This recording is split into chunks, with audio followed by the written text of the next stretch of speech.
우리 옆에 있는 청년들 보면서 이렇게 인사했으면 좋겠습니다. 말씀이 능력이 있습니다 라고 인사해 볼까요? 네, 우리 한 가지 더 인사할 것은 말씀이 다 했습니다 라고 인사해 봅시다.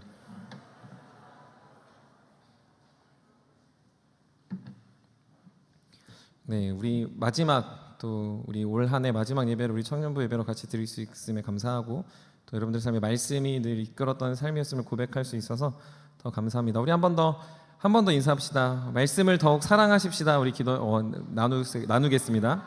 말씀을 더 사랑합시다. 네.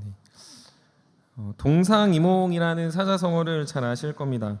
같은 침상에서 다른 꿈을 꾼다라는 뜻인데, 보통 이 말은 육체적 혹은 관계적으로 친밀한 사람이 다른 뜻을 품고 살아가는 것을 경험할 때 저 사람과 나는 좀 뜻이 다르구나, 같은 줄 알았는데 다르구나라고 할 때 쓰는 표현입니다. 이와 반대되는 사자성어가 있다면 일심동체라는 말이 있습니다. 분명 두 사람임에도 불구하고 마음이 하나여서 같은 일, 같은 생각을 하게 된다는 거죠. 그래서 부부들이 보통 일심동체다라고 이야기하고, 오래 지낸 그 중마고 같은 친구들이 일심동체의 모습을 보이게 됩니다. 그런데 우리 상황에서 사실은 우리 안에 드러나는 생각을 볼 때 우리의 스스로 있는 이 동상이몽 같은 상황이 마주될 때가 참으로 많이 있습니다. 친하게 지냈던 친구들, 깊은 관계를 하는 선후배들, 그리고 나의 마음을 다 알 것 같은 사람들이 전혀 다른 나와 전혀 다른 생각을 하고 있을 때 우리 안에 치밀어 오르는 그런 짜증과, 혹은 우리 안에 드는 어떤 실망과, 그리고 관계에 대한 생각들을 다시 하게 된다는 거죠. 부부도 마찬가지입니다. 아내는 나의 생각을 알겠거니 하고 말했는데 전혀 다른 것을 말한다거나, 너무나도 친한 친구가 내가 이 일을 하는 의도를 알았으면 좋겠는데 그 의도를 모른다면 사실 그 관계의 유지를 한번 생각하게 되더라는 거죠. 그런데 반대의 일도 존재합니다. 저 사람과 나는 전혀 맞지 않을 것 같았는데 지내고 만나고 교제하다 보니 너무 찰떡인 사람들이 있는 거죠. 그게 단순히 그냥 동기들인 줄 알았는데 선후배 간의 관계 안에서도 그 마음들을 느낄 때가 있고, 반대로는 후배들을 보면서도 후배들의 마음이, 후배들의 생각이 나와 참 같구나라는 것을 경험하게 되더라는 거죠. 우리가 이런 것들을 볼 때 우리의 교회와 공동체가 어떠해야 하는가를 한번 곱씹어 생각하게 됩니다. 우리의 마음속에 정말 우리는 한 마음과 한 뜻과 한 계획을 가지고 주님 나라와 영광을 위해 살아가고 있는지, 아니면 우리가 같은 이 자리에 앉아있지만 동상이몽과 같이 그저 저마다의 생각을 품고 올 한 해를 살아왔는지를 점검하는 시간이 됐으면 좋겠습니다. 더불어서 한 해를 마무리하며 우리가 다시금 저와 이제 3주간 믿음을 배우다라는 주제로 말씀을 나누게 될 텐데, 우리의 신앙의 방향, 우리의 신앙의 생각이 지금 이 자리에 앉아있지만 여러분들이 다른 생각을 하고 있다거나, 혹은 청년부이지만 전혀 다른 꿈을 꾸고 있다면 이 3주간의 설교를 통해서 여러분의 방향이 같은 일심동체와 같이 마음으로 합하고 같음으로 행할 수 있는 귀한 시간들이 되길 간절히 소망합니다. 그래서 오늘 이 시간뿐만 아니라 계속해서 여러분들 앞에 이 믿음에 대한 점검들을 오늘부터 3주간 하셨으면 좋겠고, 특별히 오늘부터 함께 예배에 참여한 우리 45기들도, 우리 45기 청년들도 믿음으로 세워가는 공동체의 지체가 되셨으면 좋겠습니다. 오늘 본문의 말씀을 보면 바울과 디모데 안에서 나누는 편지입니다. 사실 어떤 서신서라고 말하는 건 당연히 편지라는 걸 우리가 잘 알게 되죠. 그런데 이 바울이 디모데에게 보내는 이 편지는 특별한 편지라고 우리는 잘 알고 있습니다. 왜냐하면 바울이 얼마 안 있으면 이제 곧 사형당하는 상황에 이르렀다라는 거죠. 그러니 얼마나 특별했겠습니까? 사랑하는 제자, 사랑하는 영적인 아들 디모데를 보지 못하고 편지로만 그의 마음을 꾹꾹 담았으니까 그 내용이 얼마나 특별하냐라는 생각을 할 수 있습니다. 하지만 동시에 그러면서도 이 내용을 보면 그렇게 특별할 게 없어 보이기도 합니다. 왜냐하면 사실 다 알고 있는 내용이고 이미 바울이 디모데에게 충분히 가르쳤을 거라 사료되기 때문에 그렇다라는 거죠. 그럼에도 불구하고 바울이 지금 쓰고 있는 이 내용들을 보면 바울이 왜 이걸 강조했을까라는 바울의 심정적 고백과, 그리고 이걸 받을 때 디모데가 왜 바울 선생님은 나한테 또 똑같이 이런 말을 할까라고 한번 우리의 마음들을 점검해 보서 생각해 볼 필요가 있다는 거죠. 누군가가 어떤 말을 많이 반복한다라는 건 가장 먼저 들어야 하는 생각은 중요하다라는 겁니다. 즉 반복해서 지겹다라는 게 여러분들의 듣는 자의 태도일 수 있겠지만 사실 계속해서 반복한다는 건 그것이 굉장히 중요하다라는 걸 우리는 이 한국이라는 사회에 살아오면서 자연스레 체득해 왔습니다. 여러분들 아마 이런 말을 잘 아실 거예요.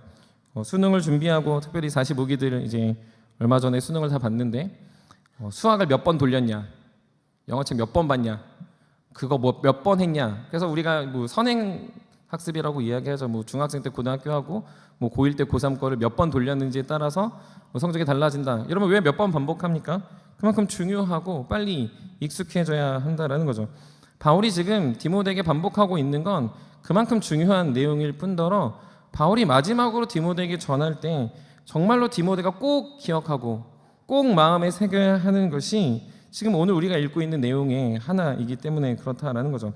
그러니 우리는 이것들을 볼 때 바울이 또 똑같은 말을 한다, 디모데는 되게 귀찮아했겠구나라는 게 아니라 바울이 디모데를 얼마나 사랑하는가를 살펴봐야 한다는 거죠.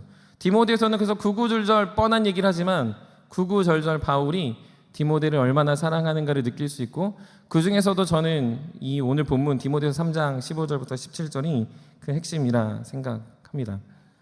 제가 사역을 시작한 지 한 7년에서 8년 차, 아마 그 넘어가던 해로 기억합니다. 제가 일산에서 사역했을 때였는데 그때 참 열정적으로 사역했지만 부침도 많았던 시기였습니다. 그때 막 이제 전임 사역을 시작하고 어떤 일들을 계속 감당해내면서 과연 내가 이것들 잘 할 수 있을까? 그리고 그 당시에 이제 교구를 맡았었는데 내가 이 어른들 그리고 장년들의 어떤 이 상황들을 보면서 내가 과연 목사로 이것들을 잘 할 수 있는가를 고민을 참 많이 했던 시기였습니다. 그래서 늘상 가는 거였지만 제 멘토 목사님을 연례 행사처럼 1년에 한 번쯤은 꼭 뵈러 갔었고, 그때도 이런저런 조언을 들을 심산으로 광주로 내려갔었습니다. 그리고 목사님과 만나서 많은 이야기를 했고 조언도 듣고 격려도 들었죠.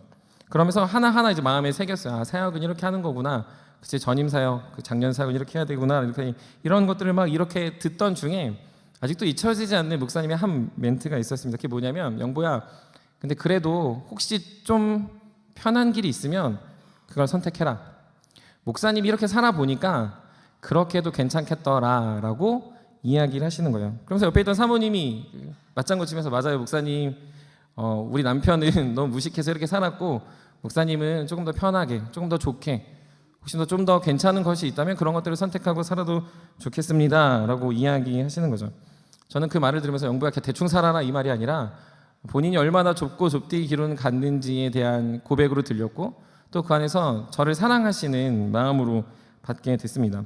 사실 그 말을 들을 때는 그냥 그렇구나 하고 듣고 이제 다시금 일산으로 돌아가는 차편에서 제 스스로를 그 말을 곱씹어서 느꼈던 것이 무엇이냐면, 내가 그 말 그대로 살아야 되는 게 아니라 지금 목사님이 나에게 무슨 말을 하고 계신가를 더 깊이 생각하게 됐더라는 거죠. 제가 목사님께 훈련 받을 때 머리에 귀에 어떻게 보면은 각인된 단어가 하나 있다면 이런 단어였습니다. 리더는 살아내는 사람이다. 리더는 보여주는 사람이다 라는 거죠. 그래서 리더는 말하는 사람이 아니라는 걸 계속 강조했습니다. 그러니 말하기 전에 살아내라 라고 이야기하셨고, 늘 멘토 목사님이 저한테 그런 존재셨습니다. 그래서 다시금 오버랩 되는 거예요. 목사님이 저한테 말했던 편하게 좀 더 좋은 것이 있으면 선택해라 라는 말에 저는 다짐했습니다. 맞아, 내가 목사님이 말한 대로 사는 게 아니라 목사님이 사신 대로 나도 살아야겠다라고 결정했습니다. 부족하지만 비슷하게도 살려고 노력하고 있고, 계속 목사님의 그 한마디 외침처럼 좀 더 편하게 선택해 라는 말에 목사님이 저한테 보여주신 그 믿음의 걸음을 지금도 따라가려고 하고 있다는 거죠. 왜 이야기를 하고 있냐면요, 바울이 디모데에게 말씀이 중요하다라는 거 말할 때 디모데가 그냥 단순히 귀찮고 혹은 또 반복하는 이야기가 아니라 바울이 그만큼 말씀을 사랑한 것에 대해 디모데는 분명 경험한 것이 떠올랐을 겁니다. 그의 삶에 바울의 인생에 얼마나 말씀을 사랑하고 사모하고 말씀의 능력을 체험했는지를 디모데는 바울 옆에서 가장 가까이 뵀다라는 거죠. 그러니 이 말씀을 듣고 있는 디모데는 지금 누굴 떠올리고 있냐면 바울이 얼마나 사랑하는 말씀 앞에서 그 인생이 사용되고 하나님의 영광을 드러냈는지를 묵상하며 그 마음을 기쁨으로 받았을 거다라는 거죠. 사랑하는 세움의 여러분, 우리가 살아가는 인생 속에 말씀대로 살아봅시다라는 말은 참 많이 합니다. 말씀을 많이 읽읍시다라고도 많이 이야기하고 1년에 성경 1독을 해야 됩니다라고 말을 많이 합니다. 그런데 더 중요한 것이 있다면 그 말보다 진짜 말씀대로 사는 삶이 우리 안에 있는가를 점검해야 합니다. 그때 말씀을 읽어야 합니다. 그때 말씀이 힘이 됩니다. 말씀이 능력이 됩니다. 말씀이 우리를 이끌어 갑니다라는 것이 살아 역사하게 된다는 거죠. 그럴 때 진짜 일심동체가 되는 겁니다. 우리 공동체가 그래도 감사한 건 성경을 읽어야 됩니다라는 말은 참 많이 합니다. 그러나 정말 말씀대로 살고 있습니까? 선배를 보면 말씀대로 사는 게 보입니까? 아니면 말씀을 읽으라라는 것으로 여러분들이 그냥 귀에 못이 박히도록 그냥 교육되고 있습니까? 요즘 시대가 어떤 지식의 혈안이 되어 있다 보니까 말씀도 지식으로 한 방편 삼아 그냥 많이 아는 것으로 여러분은 착각하고 계시진 않습니까? 성경을 보면 누가 지었는지, 이게 무슨 말씀인지, 이 본문은 어떻게 해석해야 되는지는 아는데 그 말씀에 담겨져 있는 의미와 그 뜻과 믿음의 선진들이 어떻게 살았는지를 여러분들은 고민하고 있습니까?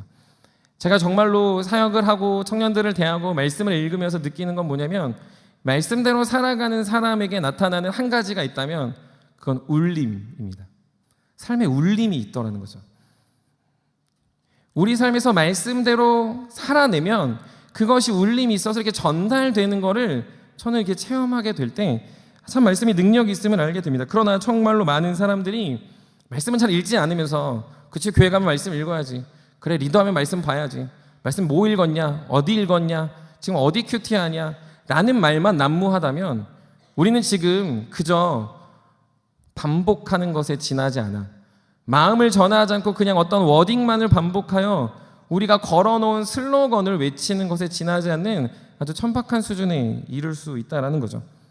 주 안에 사랑하는 샘터장 여러분, 특별히 내년에 새롭게 지원한 샘터장 여러분, 말씀을 읽고 보고 살아내고 있습니까? 여러분들 입술에는 말씀이 최우선이 되고 있습니까? 마을장들은 잘 살고 계십니까? 여러분들 부끄럽지 않게 말씀을 많이 섭취했다라고 자부하십니까? 여러분들의 심령에 정말 말씀이 새겨져서 여러분들의 생각과 사고가 말씀대로 살아낼 놀라운 힘과 능력들이 나타나고 계십니까? 사랑하는 모든 세움의 여러분들은 그들이 보여준 믿음의 배움대로 살아가고 계십니까? 아니면 그들이 보여주지 못해서 여러분들은 여전히 말씀 읽으라는 것을 귀에 그냥 못이 박히도록 듣지만 그냥 그건 다 하는 말이야 하고 그냥 넘겨 짚어 살아가고 무시하고 있지는 않습니까? 바라기는 우리 사랑하는 모든 세움의 청년들, 특별히 신혼부부들이 이 말씀 안에서 깊이 세워지기를 주님으로 간절히 축복합니다. 그럴 때 우리가 아무리 다른 삶, 아무리 다른 공간, 다른 상황이 있더라 할지라도 우리는 일심동체의 삶을 살 수 있다는 거죠. 전혀 다른 모습으로 사역해도 우리는 각각의 자리에서 주님의 영광과 능력을 드러낼 수 있다는 겁니다. 그럴 때 우리는 어느 순간 말보다 진심이 통하는 공동체, 어느 순간 말하지 않아도 내 마음을 아는 이신전심의 공동체, 더 나아가 우리는 그럴 할수록 우리 안에 남겨진 하나님의 울림이 서로가 서로에게 보여져서 서로에게 말하는 것으로 살아내는 게 아니라 보여진 삶으로 그렇게 살아내는 믿음의 공동체가 될 수 있다는 거죠. 그러므로 올해를 넘기고 내년을 새롭게 시작하는 모든 청년들의 마음에 여러분들의 심령에 말씀의 능력, 말씀대로 살아가고자 하는 놀라운 울림이 가득하기를 주님의 이름으로 축복합니다. 두 번째로는 그렇게 이어나갈 때 그렇기에 중요한 것은 진짜 말씀을 경험해야 합니다.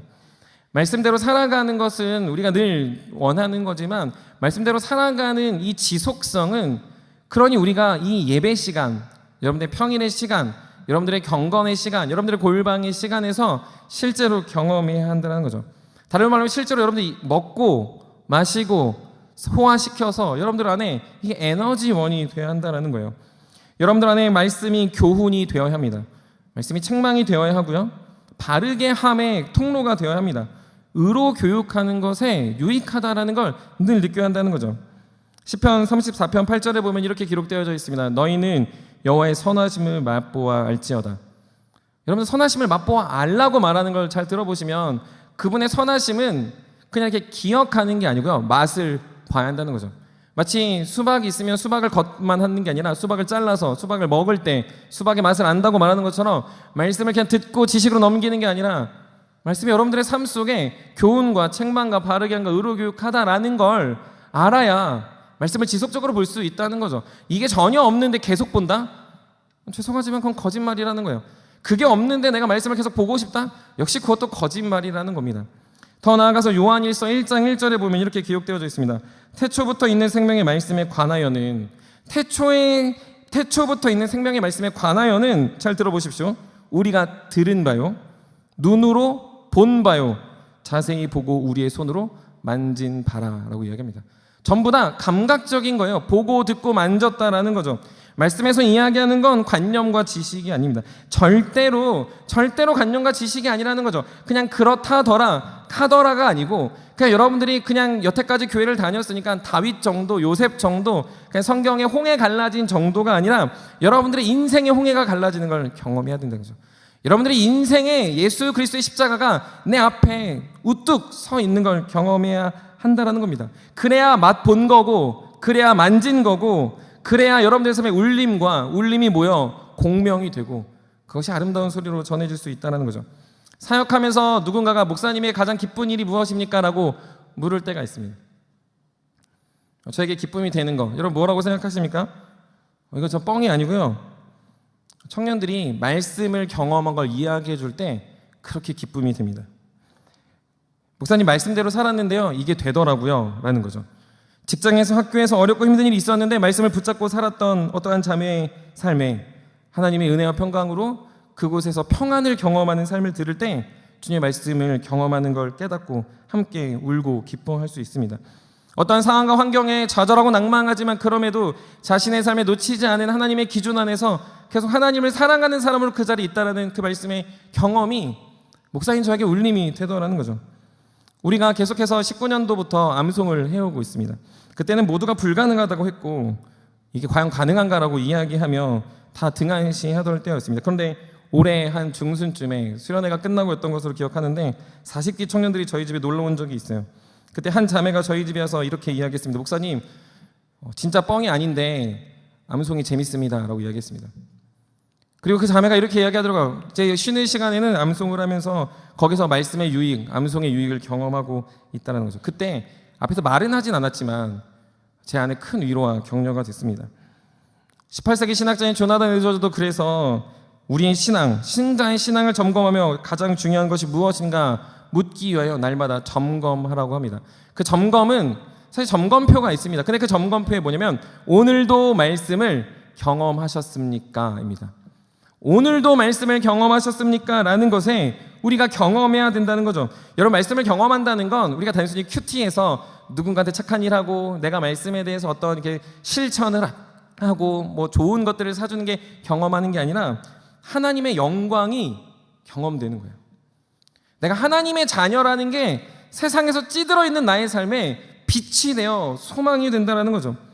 교회의 아름다움이 여러분들 마음에 사무쳐야 된다는 거죠. 세상의 공동체를 보면서 거기에 속하고 싶어서 안달난 지체가 아니라 세상보다 주님의 교회와 공동체에 내가 소속됐다는 그 교회의 아름다움과 기쁨에 내가 몸서려치지게 눈물 나고 감격이 되더라는 거죠.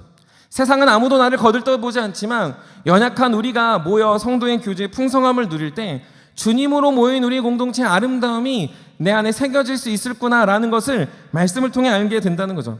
더 나아가 예전에는 흘려듣던 진리가 내 마음속에서 계속 쿵쿵쿵 울려서 여러분들의 삶의 어떤 선택들 앞에서 계속 가로막고 방향을 틀어버리고 그리고 그 걸음으로 걸어갈 때 그것이 내 안에 불안하지만 확신이 생기고 두렵지만 기쁨이 되는 결정을 내리게 되는 것, 그것이 말씀을 맛본다라는 거죠. 사랑하는 세우미 여러분, 여러분들에게 그런 실제적 경험이 얼마나 있으셨습니까? 여러분들 맛보고 계십니까? 여러분들 마음속에 마음에 울리는 구절이 올 한 해 얼마나 있으십니까? 여러분들 말씀에 기억나는 게 수련회 때입니까? 여러분 지난주에 말씀이 기억나십니까? 아니면 여러분들 큐티한 수많은 말씀 중에 여러분들 안에 어떤 울려서 계속 이렇게 새겨놓고 기억하고 계속 그것을 좌표 삼아 살아가고 계십니까? 여러분들 마음속에 계속해서 일어나는 하나님의 영광과 은혜 앞에 정말로 여러분들은 오늘도 감격 가운데 오셨습니까? 아니면 그저 연말인데 하필이면 오늘도 청년부 예배가 있네 하며 그저 발걸음을 옮기고 계십니까?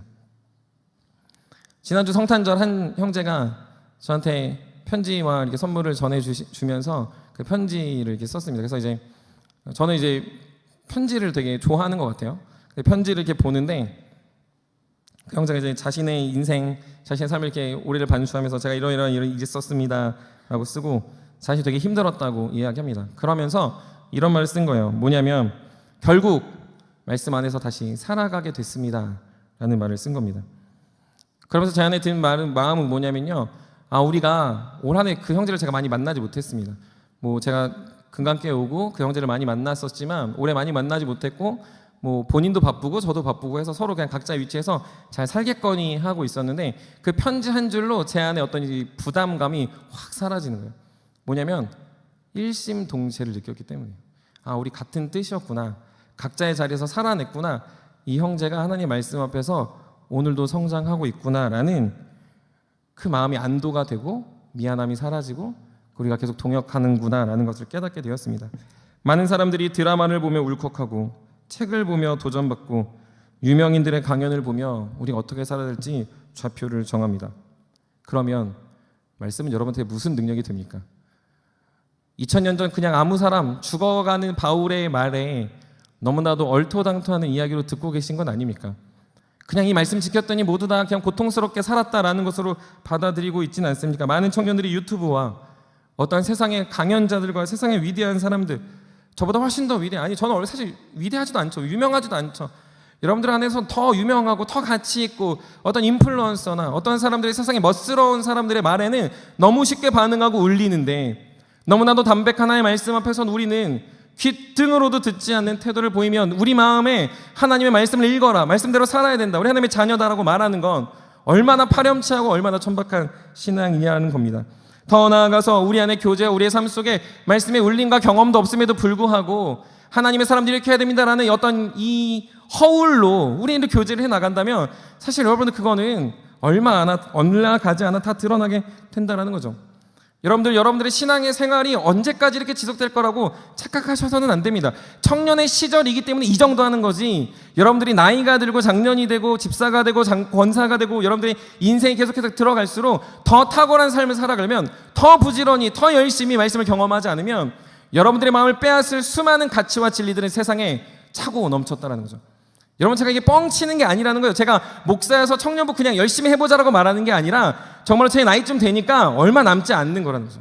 경험하지 못하는 사람들은 다 떠나갑니다. 왜냐하면 그렇게 경험해야 될 이유가 없으니, 경험하지 않으니, 그리고 살아봤더니 아무것도 없으니 교회 별거 없구나 하고 떠나는 사람이 부지기수라는 거예요. 그래서 청년부의 복음화율이 사실 저희는 많이 있다고 보여지지만 한국에 있는 수많은 청년들의 복음화율이 3% 미만입니다. 심각한 거 아닙니까?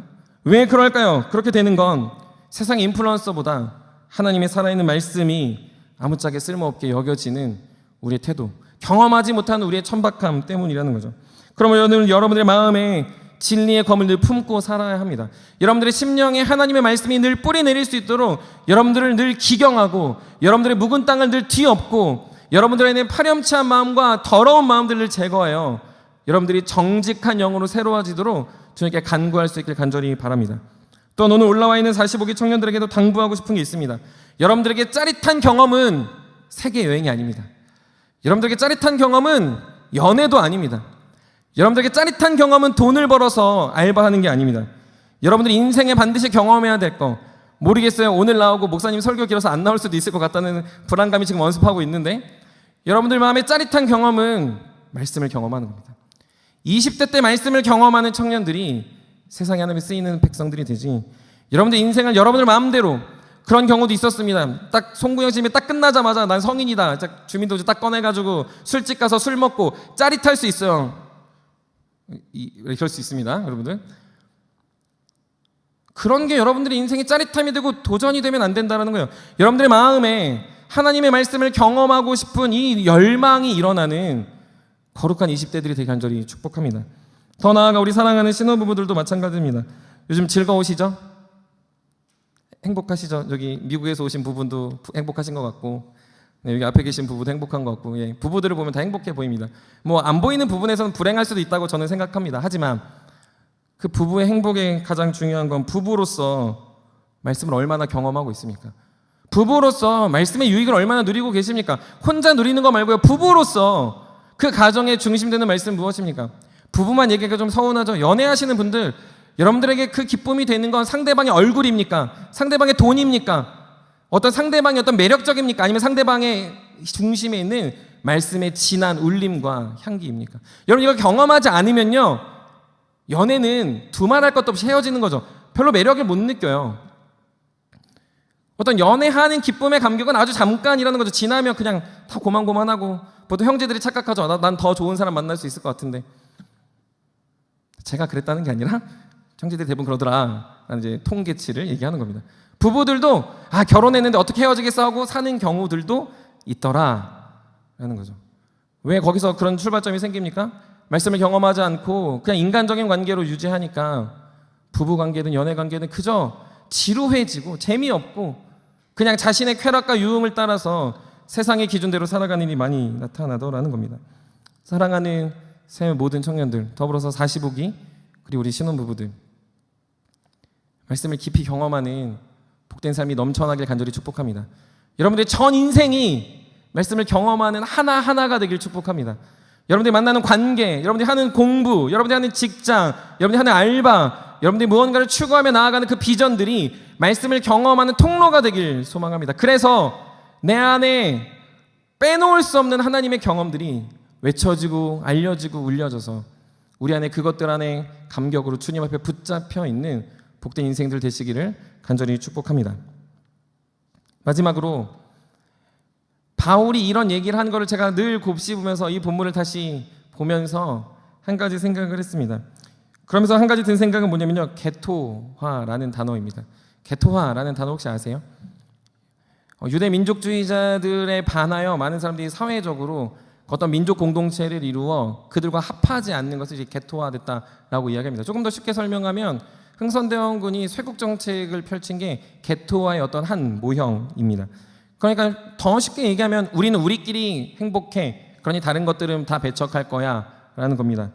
근데 놀랍게도 여러분, 교회가 게토화됩니다. 교회가요 교회끼리 행복해요. 교회가요 교회끼리 아름다운 하나님의 나라다라고 말합니다. 이건 틀린 말이 아닙니다. 그런데 백석대 신학대학원 이제 총장이셨던 장동민 교수님이 쓰신 책인데 포스트 크리스텐덤이라는 책이 있습니다. 포스트 크리스텐덤이라는 책을 보면 기독교가 당면한 문제는 우리끼리 좋은 기독교 문화다라고 이야기합니다. 우리끼리 너무 좋은 거예요. 우리끼리 찬양하고 우리끼리 기쁘고 우리끼리 성숙한 하나님의 말씀의 경험이 우리는 너무 감사하니까 우리로 계속 뭉친다는 거죠. 물론 교회는 모여야 하고 교회에 문화가 있어야 하고 그것이 세상의 울림이 되어야 합니다. 조금 더 근데 다시 생각해 보면 바울이 그러니까 디모데에게 이걸 썼을까요? 17절에 나와 있는 표현처럼 그러니까 너 열심히 말씀 가르쳐서 그런 사람들하고만 교제해라고 썼을까요? 저는 절대 그렇게 생각하지 않습니다. 17절을 우리 한번 본문 17절 우리 한번 화면 띄워줄 수 있으면 띄워주시고 우리 17절 우리 본문 17절 한번 같이 읽겠습니다. 시작.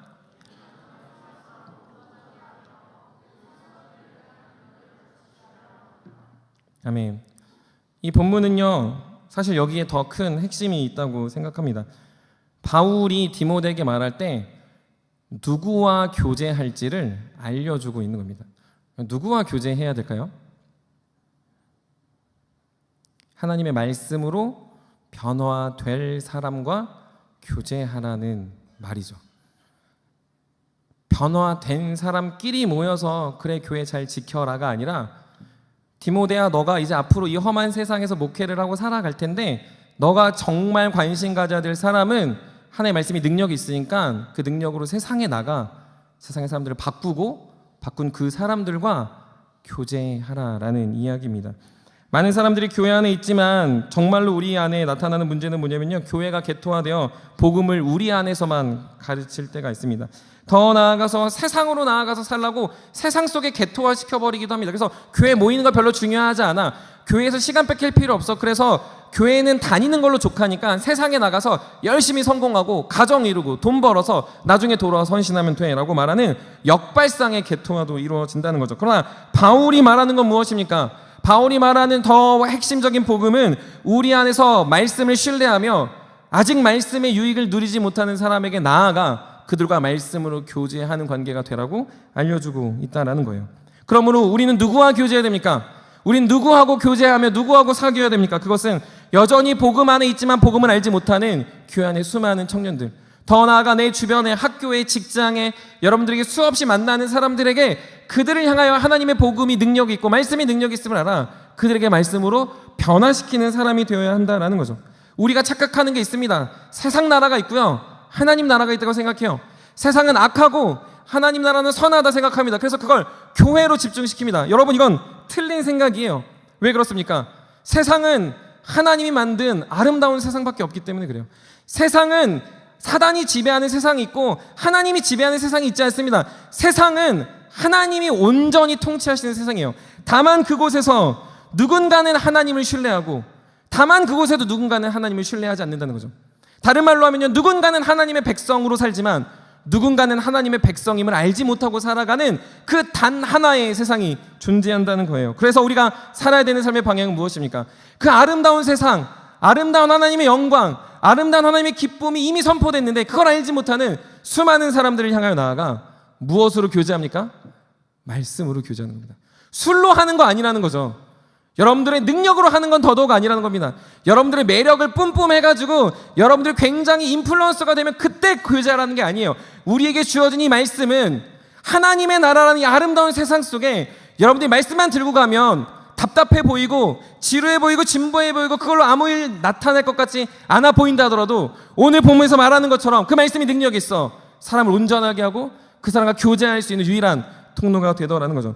여러분들은 무엇으로 교제하려고 합니까? 여러분들은 누구와 교제하려고 합니까? 반하기는 사랑하는 세움의 모든 청년들은 말씀으로 이 세상에서 하나님의 백성임을 모르고 살아가는 수많은 자들에게 복음을 전하는 귀한 주의 자녀들이 되시길 간절히 축복합니다. 여러분들이 걸어나가야 되는 세상으로 나아가 내가 세상에 속했다, 하나님께 속했다가 아니라 이미 우린 하나님에 속했기 때문에 여러분들의 걸음걸음마다 주어진 하나님의 말씀을 붙잡고 그들을 변화시켜내는 하나님의 말씀을 함께 소망하십시오. 그럴 때 우리 안에 있는 하나님의 기쁨과 감격이 날마다 충만하게 넘치고 하나님의 나라가 점차 완성되어져 가는, 교회로 완성되는 게 아니고요, 이 세상 속에서 하나님의 나라가 완성되어져 가는 모습을 우린 볼 수 있을 겁니다. 그리고 그것을 조금이나마 미리 볼 수 있는 곳이 바로 사랑하는 세움 공동체이고 그곳에서 우리의 연합이 그것들을 더욱 바라게 한다라는 거죠. 주 안에 사랑하는 모든 세움의 지체들이 우리가 누구와 교제할지를 정하셨으면 좋겠습니다. 올 한 해 리더들끼리 좋았습니다. 리더들끼리 재밌었고요, 팀끼리 재밌었고요, 우리 다 좋았습니다. 그런데요, 내년의 결정은 좀 달랐으면 좋겠습니다. 많은 선교를 할 거고요, 많은 교육을 할 거고요, 더 나아가 우리는 더 열심히 복음적으로 세상에서 살아갈 겁니다. 그럴 때 우리는 그들과 교제할 겁니다. 그들을 불러드릴 거고요, 그들에게 하나님의 말씀을 담대히 선포할 겁니다. 물론 우리에게 매력이 없습니다. 우리에게 능력도 없습니다. 심지어 돈도 없습니다. 하지만 우리에겐 말씀이 있으니 그 말씀은 사람을 변화시킬 거라 생각합니다. 조금 더 적나라하게 얘기하면 여러분들 친했던 사람하고 이제 교제하는 거 아니에요. 여러분들이 교제할 대상은 여전히 교회 안에 있지만 세상 나라에 속한 것처럼 마치 하나님 없는 백성으로 살아가는 그들에게 나아가 말씀으로 그들을 변화시키는 정말 그런 믿음의 천병 같은 하나님의 사람 되기를 간절히 축복합니다. 그럴 때 우리는 동역하는 거고요, 그럴 때 우리가 일심동체, 이심전심 우린 하나다라고 이야기할 수 있을 줄 믿습니다. 그 마음이 저 여러분에게 넘쳐서 내년에는, 그리고 우리가 기대하는 새 일을 행하실 주님이 우리의 수많은 관계를 열어 주님의 말씀으로 변화시킬 것들을 간절히 기도하는 우리 모두가 되기를 주님의 이름으로 간절히 축복합니다. 말씀을 마무리합니다. 연말과 연시 무엇을 시작하고 잘 정리하기 굉장히 좋은 시기입니다. 그런데요, 무언가를 시작한다고 했을 때 가장 중요한 게 있다면 그거는 기초를 점검해야 됩니다. 우리가 기초를 점검하지 않는다면 그것은 다 뜬구름 잡기에 지나지 않는 거죠. 근데 우리 삶을 보면요, 사실 기초를 점검하기엔 우리 꽤 많은 걸음을 걸어왔습니다. 대학을 다시 가자니 나이가 꽤 찼고요. 좋은 직장에 가자니 그것들을 공부해야 되는 시간이 부담이 됩니다. 돈을 많이 벌자니 내가 그런 실력이 안 되는 걸 깨닫고 있고요. 더 나아가 내가 원하는 걸 하자니 우리의 집안과 상황이 받쳐주지 않을 때가 있다라는 겁니다. 하지만 안 되는 건 아닙니다. 도전하면 되죠. 청년은 할 수 있습니다. 20대 가능합니다. 30대 가능합니다. 40대가 저죠? 네, 좀 가능하다고 생각합니다. 할 수 있어요. 좀 힘이 들지만. 그런데요, 너무 쉽고 너무 빠르게 되는 게 있다면 그건 말씀의 기초를 세우는 겁니다. 왜냐하면 우리가 이루는 게 아니라 주님이 다 이루신 그 길을 따라가는 거기 때문에. 신앙이 무너졌던 사람이든 신앙이 좋았던 사람이든 신앙 안에서 수많은 경험을 했던 사람이든 우린 늘 점검해야 되는 건 기초입니다. 올 한 해 나의 기초가 튼튼했는가? 내년을 시작하면 나의 기초는 또 견고해졌는가? 더 멋있어졌는가? 더 흔들리지 않는 기초 위에 세워졌는가라는 거죠. 그래서 우리가 돌아갈 것은 오직 주 예수 그리스도 그리고 그분의 말씀입니다. 말씀을 경험해야 된다는 거죠. 말씀을 경험하도록 몸부림쳐야 합니다. 우리의 관계도 말씀으로 연결되어 있는 걸 점검해야 돼요. 늘 친하게 지나는 사람끼리 지나면 아무 의미가 없다는 거예요. 그건 그냥 개토화된 그냥 하나님과 무관한 모임일 수밖에 없다는 거죠. 그래서 우리는 계속 뻗어져 나아가 말씀의 능력을 경험하려면 전혀 다른 사람, 전혀 다른 관계, 저 사람과 내가 하나가 될 수 있을까 말하는 그들과 함께하여 우리가 하나였구나라는 걸 느끼는 이 놀라운 말씀의 능력이 우리를 계속 그곳에 머물게 하더라는 겁니다. 여러분들의 시작이 어떠해야 됩니까? 말씀으로 시작하셔야 됩니다. 오늘 송구영신 예배를 드리고 내년 새해 1월 1일 시작할 때 놀자, 재밌겠다, 하루 잠이 시작 아니라 여러분들 마음 깊은 곳을 울리는 말씀을 꼭 붙잡길 바랍니다. 우리 교회는 무언가를 뽑지 않아요. 무언가 말씀을 말해주지 않습니다. 하지만 여러분들 우린 다 성인이잖아요. 여러분들 우리 그만큼 훈련했잖아요. 그러면 기도하셔서 여러분들이 인생의 말씀을 정하십시오. 여러분들이 어떻게 살아야 될지, 내년에 어떤 말씀의 능력과 그런 터전을 허락하실지, 나는 누구와 관계하여 말씀으로 그들을 변화시킬지, 그게 교육부서면 아이들을 변화시키십시오. 그게 여러분들의 가정이면 가정을 변화시키십시오. 그게 여러분들의 인생에 변화되자는 벽과 같은 존재라면 그것에 나아가 여러분들 인생을 투척하십시오. 그게 주님이 원하시는 말씀이고 주님이 여러분들을 사용하실 통로라는 거죠. 바울은 디모데에게 그걸 격려하는 거예요. 내가 죽으면서 야 말씀 중요해, 말씀 열심히 읽어라가 아니라 이 말씀 능력이 있으니까 세상으로 나아가 하나님의 놀라운 영광을 드러내라고 알려주고 있다라는 거죠. 사랑하는 세움의 모든 청년 여러분, 그리고 사랑하는 신혼부부들, 말씀으로 정하십시오. 말씀에 경험할 자리를 고르십시오. 그리고 누구와 함께 할지를 선택하십시오. 그때 여러분들의 인생에 하나님의 풍성한 은혜가 넘칠 줄 믿습니다. 그곳에 여러분들이 떠나지 않을 이유를 발견할 줄 믿습니다. 잠시 잠깐 머무는 청년의 시기가 아니라 영원토록 머무는 하나님 나라에 여러분들이 인생을 건 신앙생활이 될 줄 믿습니다. 그걸 경험하셔야 돼요. 올해 안 됐다면 내년은 꼭 하셔야 됩니다. 그래서 그것들을 경험할 때 사랑하는 모든 말씀의 사람을 통하여 하나님 이 세상을 놀랍도록 바꾸실 겁니다. 그것의 간구와 그것의 기도와 그것의 부르짖음이 있는 오늘 송구 영신 예배, 그리고 내년에 그 모든 예배들이 되기를 간절히 축복합니다. 그리고 그 안에 여러분들 오늘 예배가 끝나고 내년부터 시작되는 새로운 관계들, 새로운 센터들이 있습니다. 그때 기대하십시오. 어떤 말씀의 은혜가 있을까, 어떤 놀라운 하나님의 경험들이 있을까를 경험하시며 다가가시고 말씀으로 연합하시는 우리 믿음의 모든 청년들이 되시기를 주님의 이름으로 축복합니다. 우리 다 같이 일어나셔서 우리 찬양하며 기도의 자리로 나아가도록 하겠습니다.